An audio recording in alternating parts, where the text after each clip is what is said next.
How long does it take for me to get from my house to San Diego, California? With light traffic, it will take you 1 day and 6 hours to get to San Diego from home by car. You can see the full directions on your phone. Okay, hang on just a moment. I promise you, what I just did right there is going to help us to answer our question today. Stay tuned.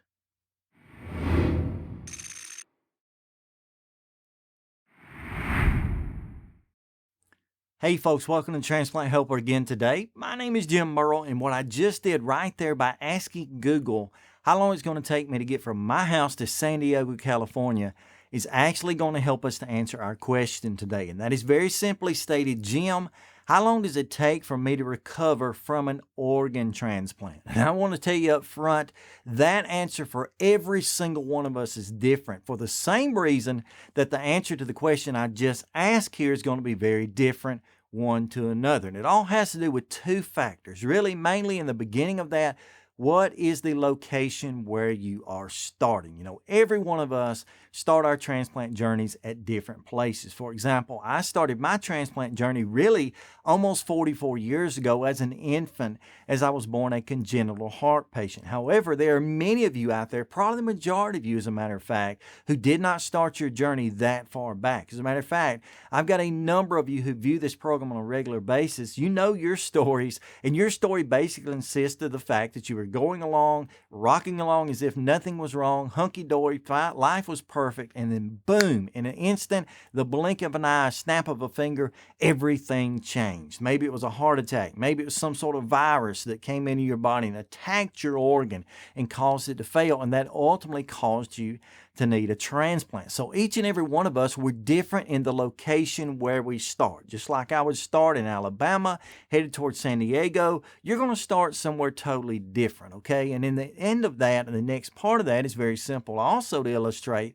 and that is all of our destinations are different as well. You know, I'll tell you the truth about my life. I'm very happy just being alive every day. I'm extremely happy just to be able to do the basics, you know, to get up, to bathe myself, to brush my own teeth, to fix my own meals, to straighten around the house, to go to the mailbox and back, do a little light shopping, that sort of thing. That thrills me. I'm happy with that. But some of you would not be as satisfied with their lives if that was all that they had. Many of you have high goals that are set for yourself, high bars that are set for yourself post-transplant, where there are certain things that you really, really want to do. And I won't name any names, but I've got one friend, he wants to be a professional cyclist, I guess. He wants to go through and do triathlons. That's what makes him happy. Another friend, she's become a personal trainer, so she spends the majority of her life, waking life at least, in a gym, not only helping herself to heal, but helping others. I have other friends who like to travel the world as a result of their transplant. Their bars are set really high,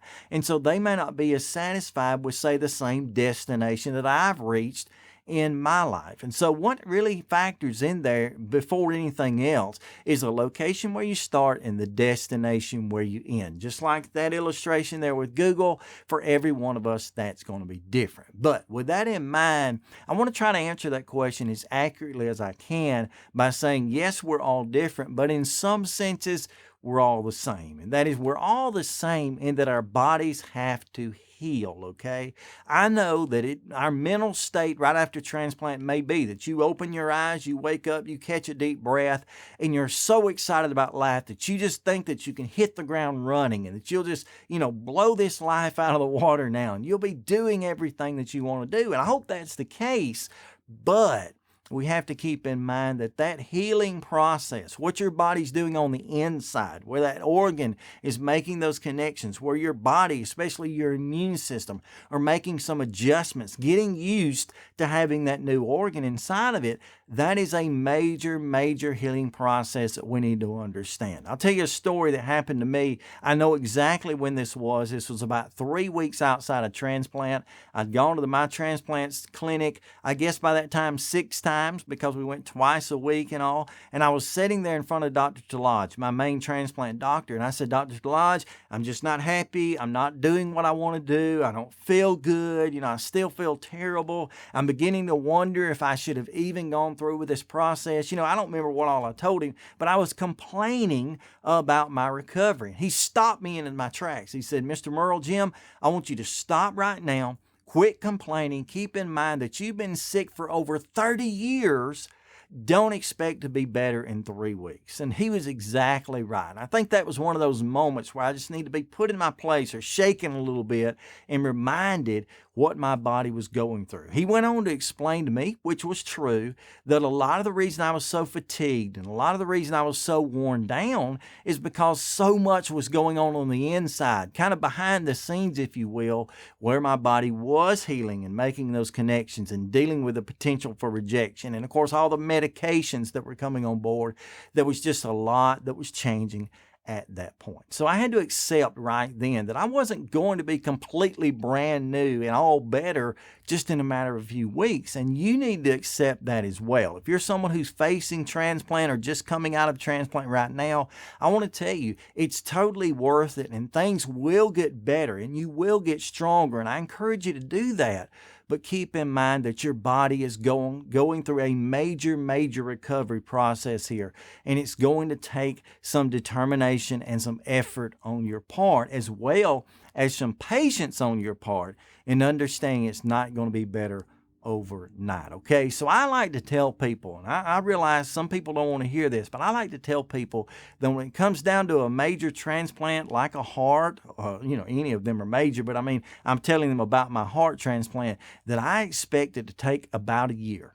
Okay, that's not really what we want to hear. We want to be back to our lives by then, and you probably will be, but I expect it to take about a year. Mine did. I can remember it was at the 1 year mark when I finally, something clicked and I said, you know what? You're better now. And I looked back and I couldn't even remember the specific day or date when things really took a turn, but I know that it was a generally slow but generally consistent process, okay? I felt better at 3 months than I did at 1 month. I felt better at 6 months than I did at 3 months. I felt better at 9 months than I did at 6 months. And then finally at about a year, I realized that things were pretty much leveled out. Are they perfect? No. As a matter of fact, I have a number of good days, but I also have a number of bad days. And on those good days, I make videos and I encourage you. On the bad days, believe it or not, you don't see me, okay? I pretty much hide away in my room or do what I can for that day just to try to push on through. And I want to encourage you to do that. Appreciate the good days. Know the bad days are there or potentially could be there, and know that your recovery is going to take time. So if I'm looking at you right now through this camera, through your phone or whatever screen you're watching this on, and you're someone who's struggling right now, let me encourage you to keep on keeping on and stay stronger and don't give up.